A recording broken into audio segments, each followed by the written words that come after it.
Donc je vous propose de voir ce soir le Liban, son histoire, un peu comment il s'est formé, parce que c'est un fonctionnement tout à fait original par rapport aux autres pays de la région, et comment aujourd'hui il se porte, parce que ces dernières décennies ont été des décennies assez terribles pour le pays. Donc d'abord, il faut bien se représenter le Liban. C'est une carte politique, mais le Liban, c'est d'abord une montagne. Donc, toutes ces régions-là, c'est une montagne qui culmine quand même à plus de 3000 mètres. Et c'est là le cœur du Liban. Historiquement, dans les livres d'histoire, on commence à parler du Liban sous un autre nom, la Phénicie. Mais enfin, la Phénicie, c'était tout à fait autre chose. C'était des royaumes indépendants, essentiellement à Tyr, surtout Tyr, qui était le grand royaume phénicien, Tyr, Sidon, Byblos, Tripoli, et puis ensuite ça se poursuivait en Syrie, près de Tartous, et puis Ougarit.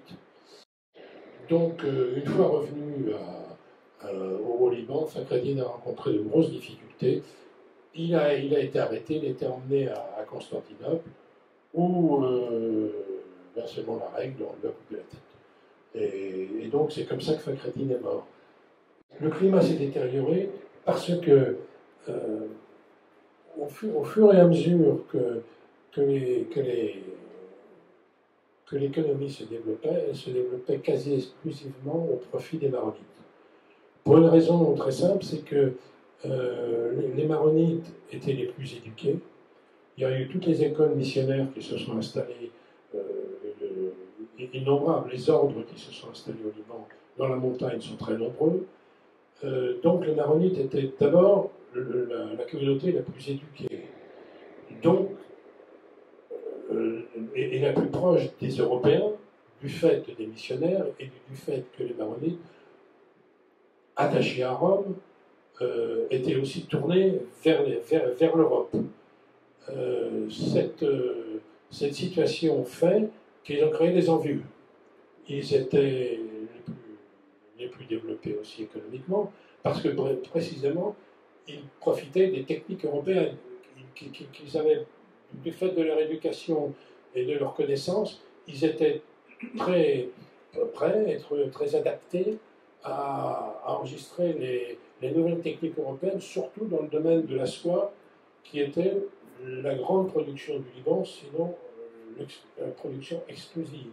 C'était le plus important pour les Britanniques, et ça le restera pendant l'entre-deux-guerres, c'est à défendre la route des Indes à tout prix.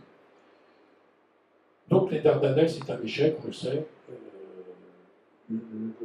Les Britanniques songent à un autre moyen, c'est puisqu'on ne peut pas atteindre le Constitution, on va essayer d'encourager les Arabes à se révolter contre l'Empire ottoman. Surtout que déjà, depuis la fin du XIXe siècle, il y a un nationalisme arabe s'opposant au nationalisme ottoman. C'est-à-dire que les Arabes se disent, nous on est Arabes, on n'est pas ottoman. Donc il y a une sorte de nationalisme arabe qui commence à se manifester, à se développer, et par conséquent, c'est la période, c'est l'épisode des conversations Hussein-MacMahon, Hussein, le shérif Hussein de la Mecque, étant donc le chef de la Mecque, et en même temps la personnalité musulmane arabe la plus prestigieuse et la plus respectée. Et MacMahon, c'était le haut-commissaire britannique au Caire. Donc ils discutent, ils se mettent d'accord, et les Anglais promettent aux Arabes l'indépendance si ils se soulèvent contre les Ottomans. C'est comme ça que, en juillet 1916, la révolte éclate à La Mecque et à Médine, et ensuite se répondra dans le monde arabe jusqu'à Damas. C'est l'épisode de Laurence d'Arabie et des combats dans le désert. Mais en même temps,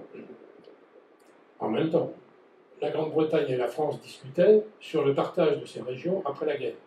Donc c'est ce qu'on a appelé de façon impropre, et enfin c'est comme ça que c'est resté dans nos livres d'histoire, les accords Sykes-Picot. Donc, en même temps, on promet aux Arabes l'indépendance s'ils se soulèvent, et en même temps, on se partage la région avec la France.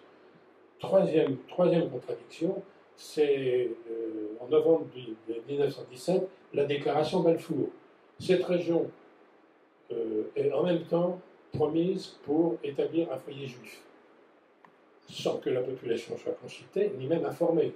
Alors que la Palestine, en 1915-1916, c'est 93% d'Arabes. Le mandat français, bon, il faut bien reconnaître une chose, c'est que les Français avaient un mandat qui n'était pas très clair et qui était contradictoire. Parce qu'au départ, on proclamait un État indépendant et puis on disait, oui, mais vous avez besoin d'un autre pays pour assurer une tutelle. Donc c'était un peu une position intenable. Surtout que les Arabes venaient de combattre et voulaient leur indépendance qui leur avait été promise. Or, ils ne l'ont pas, puisque les puissances occidentales s'installent dans les différentes provinces de la région. Donc les Français partent avec un handicap qui va être surtout très violent en Syrie, puisqu'il va y avoir une très importante révolte druze qui va durer 3 ans et qui, bien évidemment, va avoir des répercussions sur le Liban. L'impatience des Libanais se manifeste juste peu après la conclusion du pacte national, et ils décident, dans la constitution libanaise, de supprimer 2 articles de la constitution qui concernaient le mandat, qui disait que le Liban est un pays sous mandat et le pays mandataire avait tel et tel pouvoir et tout. Le Parlement se réunit et supprime ces articles, supprime aussi un autre article qui faisait du français une langue officielle au même titre que l'arabe. Donc c'est un gommage total de l'existence du mandat français dans la Constitution.